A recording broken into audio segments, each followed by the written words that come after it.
और बुलेटिन की शुरुआत इस वक्त की बड़ी खबर के साथ, जहां पर जम्मू कश्मीर में अमरनाथ गुफा के पास बादल फटने से अफरा तफरी का माहौल हो गया।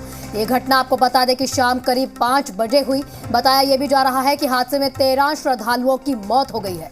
तो एक बड़ी घटना, एक बड़ा हादसा यहां पर पेश आया है। अमरनाथ गुफा के पास बादल फट गया है। पहलगाम के संयुक्त पुलिस नियंत्रण कक्ष से मिली जानकारी के मुताबिक राहत और बचाव कार्य जारी है। हालांकि अंधेरे की वजह से इसमें दिक्कत आ रही है। उधर गृह मंत्री अमित शाह ने मामले की जानकारी ली है। अमित शाह ने उपराज्यपाल से बात भी की है और जल्द से जल्द वहां लोगों को राहत पहुंचाने की कोशिश की जा रही है। फिलहाल कुछ यात्रियों, जो तीर्थयात्री वहां गए थे, 13 के करीब श्रद्धालुओं की मौत की खबर आ रही है।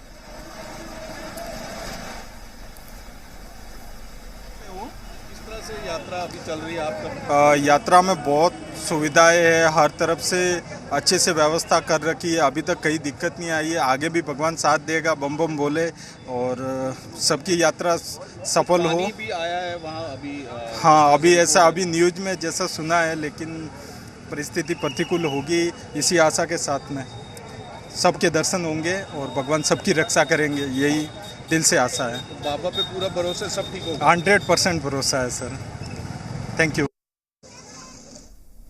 तो फिलहाल जो ये यात्री हैं, जो इनको खबर मिली है, यानी वो उस जगह से दूर हैं और वो अब भी ये उम्मीद कर रहे हैं कि सब कुछ अच्छा होगा, क्योंकि बहुत भक्तिभाव से और बड़ी आस्था के साथ लोग अमरनाथ गुफा के पास जाते हैं, वहाँ दर्शन करने जाते हैं। भगवान भोलेनाथ का वहाँ जो बर्फ़ानी बाबा जिनको कहते हैं, बर्फ़ का बना शिवलिंग होता है, उसके दर्शन के लिए लोग जाते हैं। लेकिन इस दौरान बादल फटने की जो खबर आ रही है, और ये तस्वीरें आप देख सकते हैं, लाल घेरे में वो निशान देख सकते हैं जहाँ पर बादल फटने के बाद जो सैलाब की तस्वीरें हैं, यानी पूरा मलबा जो है पहाड़ से बहता हुआ पानी के साथ। और ये बहुत बड़ा हादसा होता है इस तरह से अगर बादल फटता है तो, क्योंकि वो पूरा तबाही का मंजर लेकर आता है। 13 तीर्थयात्रियों की मौत की खबर आ रही है। और ये तस्वीरें आप देख सकते हैं, ये यात्री जो हैं, तीर्थयात्री इस जगह पर बैठे हुए हैं क्योंकि यात्रा फिलहाल रोक दी गई है। अंधेरे का चूँकि वक्त है ये, और इस वक्त राहत और बचाव कार्य इतना आसान नहीं होता है, तो फिलहाल तीर्थयात्रियों को जो जहाँ है वहीं पर रास्ते में रोक दिया गया है, आगे यात्रा बढ़ने से रोकी गई है। इस वक्त की बड़ी खबर आपको दे रहे हैं, जहां पर अमरनाथ गुफा के पास बादल फट गया है। इस बादल फटने के कारण अफरा तफरी का माहौल हो गया। जितने भी श्रद्धालु वहां मौजूद थे, वहां पर आपको ये भी बता दें कि कई श्रद्धालु अभी लापता बताए जा रहे हैं। 13 लोगों की मौत की भी पुष्टि हुई है।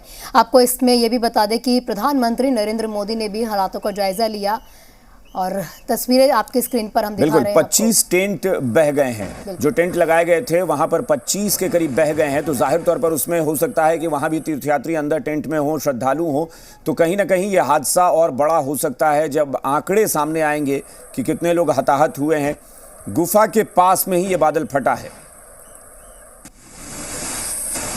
13 श्रद्धालुओं की मौत की फिलहाल खबर आ रही है, लेकिन जो 25 टेंट बह गए हैं, तो इसका मतलब है कि अभी आंकड़े पूरी तरह से सामने नहीं आए हैं, क्योंकि कई लोग लापता भी बताए जा रहे हैं।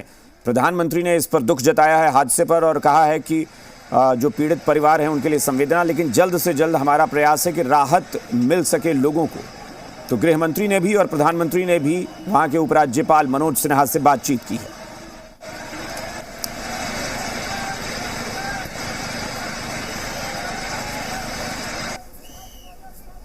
अमरनाथ यात्रा करने के दौरान, यानी कि गुफा के पास, आपको बता दें कि स्क्रीन पर आप देख पा रहे हैं किस तरह से बड़ा हादसा, वहाँ पर बादल फट गया। बादल फटने से आपको ये भी बता दें कि 13 लोगों की मौत हो गई है। कई श्रद्धालु अभी भी लापता बताए जा रहे हैं। आप तस्वीरों में देख सकते हैं किस तरह से जब वहाँ पर बादल फटा तो सैलाब वहाँ पर आ गया, जो बहाव है वहाँ पर आ गया, और इस कारण कई वहाँ पर जो टेंट लगे थे, जो लंगर का काम और भी चीज़ें थी, वो बह गई है।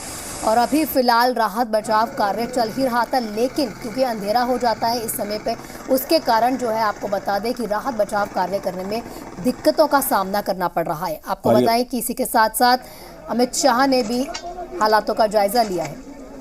हेलीकॉप्टर से एयरलिफ्ट किया जा रहा है और लोगों को, जो लोग वहाँ फंसे हुए हैं, उन लोगों को जल्द से जल्द सुरक्षित जगह पर, ठिकाने पर ले जाया जा रहा है। दरअसल पहाड़ी इलाकों में इस तरह की घटनाएं होती हैं तो ज़्यादा बड़ा हादसा होता है, क्योंकि पहाड़ी इलाकों में जब बादल फटता है तो न सिर्फ पानी, बल्कि उसके साथ पहाड़ से बहुत सारा मलबा निकलकर जब आता है, चट्टान के, पहाड़ पत्थरों के टुकड़े आते हैं, मिट्टी आती है, तो उसमें बहुत सारे लोग दब जाते हैं और इससे यह हादसा कई बार बड़ा हो जाता है। जो कई बार पहाड़ की तलहटी में जो इलाके होते हैं वहाँ गांव वगैरह इसकी चपेट में आ जाते हैं, लेकिन चूंकि ये गुफा से 2 किलोमीटर की दूरी पर हुआ है, बहुत सारे टेंट बने हुए थे और इस वजह से माना जा रहा है कि यह हादसा और भी बड़ा हो सकता है। फिलहाल अमरनाथ की यात्रा रोक दी गई है। तस्वीरें आप देख सकते हैं, आईटीबीपी के जवान हैं जो राहत और बचाव कार्य में जुटे हुए हैं और जो घायल यात्री हैं उन्हें जल्द से जल्द एयरलिफ्ट किया जा रहा है वहां से, ताकि उन्हें बेहतर चिकित्सा व्यवस्था जो है मुहैया कराई जा सके, उन्हें सही जगह पर पहुंचाया जा सके, अस्पताल पहुंचाया जा सके। और यात्रियों को भी जो जहां पर हैं वहीं रोक दिया गया है। यात्रा आगे फिलहाल रोक दी गई है, नहीं बढ़ने दी जा रही है, क्योंकि अब मलबा हटाना है वहां से। और आप ये तस्वीरों में भी देख सकते हैं किस तरह से मलबा हटाया जा रहा है वहाँ से। सड़क पर जो लोगों के आने जाने का रास्ता था वो भी बंद हो गया है। 25 के करीब टेंट जो हैं वो बताया जा रहा है कि बह गए हैं इस सैलाब में, जो बादल फटने की वजह से आया है। शाम 5:30 बजे का वक्त बताया जा रहा है जब यह हादसा हुआ था, और चूंकि हादसा हुआ उसके बाद अफरा तफरी मच गई। जब तक की व्यवस्था होती वहाँ राहत और बचाव की जल्द से जल्द शुरू होता, तब तक धीरे धीरे शाम ढल गई और अंधेरा हो गया। अंधेरा होने की वजह से अब मुश्किलें वहाँ पर बढ़ गई हैं और यही वजह है कि यात्रियों को आगे कोई खतरा न हो, इसलिए यात्रा रोक दी गई है फिलहाल अमरनाथ की। यानी जो लोग जहाँ भी हैं वहीं पर उन्हें रुकने को कहा गया है और घायल यात्रियों को जल्द से जल्द एयरलिफ्ट करके बेहतर इलाज के लिए अस्पताल पहुँचाने की व्यवस्था की जा रही है। और आईटीबीपी के जवान भी लगातार जुटे हुए हैं।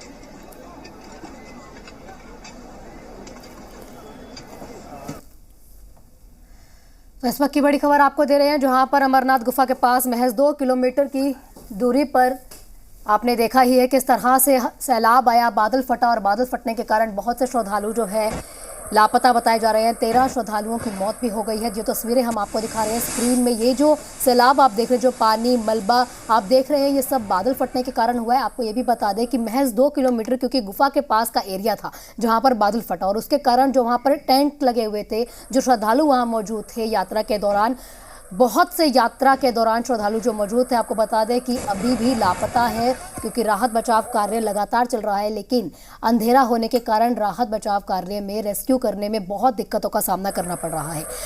और इसी के ऊपर प्रधानमंत्री नरेंद्र मोदी ने भी दुख भी जताया हादसे को लेकर और पीड़ित परिवारों के लिए संवेदना भी व्यक्त की है। फिलहाल अमित शाह ने भी जो वहाँ पर कार्य हो रहा है, जवानों का यह जो रेस्क्यू ऑपरेशन चल रहा है, उसके ऊपर भी हालातों का जानकारी लिया है। आपको ये भी हम अभी सुनवा देते हैं कि दिलबाग सिंह हैं, जम्मू कश्मीर के डीजीपी हैं। आपको सुनवाते हैं कि उन्होंने थोड़ी देर पहले जी बिहार झारखंड से क्या कहा। देखिए, जो जानकारी हमारे पास है, तकरीबन 6:15 साढ़े 6 बजे शाम में ये घटना हुई है लोअर होली केव में। और इसमें जो यात्री के टेंट्स थे, बहुत बड़ा एक क्लाउड बर्स्ट हुआ है जिसमें पानी का एक सैलाब आया और उसमें टेंट्स वगैरह जिसमें लोग थे यात्री, वो क्षतिग्रस्त हुए हैं। इसमें 3 लाइव रेस्क्यू किए गए हैं अभी तक, और हमारे सूचना के अनुसार 10 डेड बॉडीज को भी रिकवर किया गया है। वहाँ पर NDRF, SDRF, army, local administration के लोग लगे हुए हैं। अभी कार्रवाई चल रही है। मौके पर जहाँ पर लोग हैं, काम कर रहे हैं, वहाँ पर भी थोड़ा सा अभी आप देख रहे हैं कि अंधेरा तकरीबन हो गया है। रेस्क्यू वर्क भी बहुत जल्दी नहीं हो पाता है, बाधित है थोड़ा सा। इसमें देखिए लोकल फोर्सेज हैं, आपके एसडीआरएफ हैं, एनडीआरएफ हैं और आर्मी, दूसरी फोर्सेज जो हैं सीआरपीएफ, आईटीबीपी, वे सब लगे हुए हैं जो वहाँ पर मौजूद थे। और हमने पंचतरनी से और दूसरे इलाके में जो भी हमारी जो टीमें वहाँ पर रेस्क्यू टीमें लगी हुई हैं, उनको भी हमने तैनात किया है इस दौराने के लिए, और ताकि ज़्यादा से ज़्यादा लोग वहाँ पर रहें और जल्दी से जल्दी रेस्क्यू का काम हो सके। पानी का बहाव देखिए क्लाउड बर्स्ट के बाद काफ़ी देर तक चलता है, तो बहाव है जिसकी वजह से कटाव होता है और उसमें थोड़ा सा बाधित रहता है रेस्क्यू कार्य। तो फिर भी अभी कंट्रोल में है चीज़ें और काम जो है वो जारी है। ये जैसे ही ये घटना हुई है, टीमों की फौरन जो है वहाँ पर कार्रवाई शुरू हो गई है, क्योंकि आसपास में ही जो है जो रेस्क्यू टीम थी और जो बाकी अर्धसैनिक बल तैनात थे, वो सब फौरन जो है वो एक्शन में आ गए वहाँ पर। और अभी जो है थोड़ा वो अंधेरा हो गया है, इसके वजह से अभी और जानकारी अभी मिल नहीं पाई है। तो जम्मू कश्मीर के डीजीपी दिलबाग सिंह वो बता रहे थे इस घटना के बारे में और घटना के बाद किस तरह से सारी व्यवस्थाएं की जा रही हैं उसके बारे में। तो राहत और बचाव का काम लगातार चल भी रहा है, लेकिन थोड़ी सी उसमें मुश्किल आ रही है। थोड़ी क्या बल्कि कह सकते हैं कि चूंकि इस तरह के इलाकों में, ये दुर्गम इलाके होते हैं, पहाड़ी इलाके होते हैं, वहाँ रेस्क्यू इतना आसान नहीं होता। वहाँ स्लोप्स इतनी शार्प हैं कि क्लाउड बर्स्ट के कारण पानी इकट्ठा होकर बहुत मोमेंटम से आता है, जिसने काफ़ी, जैसा देखा हमने, टेंट्स को नुकसान वगैरह किया है। और लड़के तो अभी राहत कार्य में शामिल हैं और जैसे जैसे अपडेट आती है हम आपको वाकिफ़ करते रहेंगे। मेरे पास अभी 10 कैजुअलिटी का फिगर है और 3 लोगों को जीवित हम निकाल पाए हैं, तो आशा है कि हम और लोगों को जीवित निकालने में सफल रहेंगे। तो अधिकारियों का भी बयान आने लगा है और वो कह रहे हैं कि चूंकि बहुत ज़्यादा पानी बहुत तेज़ बहाव के साथ आता है और जैसा कि हमने बताया कि चूंकि ये जो इलाके होते हैं बहुत दुर्गम होते हैं, ख़ासतौर पर अमरनाथ की यात्रा जो है वो इतनी आसान नहीं होती है। बड़ी आस्था के साथ तकलीफ़ें सहकर भी लोग जाते हैं क्योंकि उनकी आस्था होती है और वहाँ पर मलबे के साथ जब पानी आता है तो बहुत सारे इलाकों को वो डैमेज करता हुआ जाता है। आधे हिंदुस्तान में जल प्रलय दिख रही है, बाढ़ और बारिश तबाही मचा रही है। इन सब के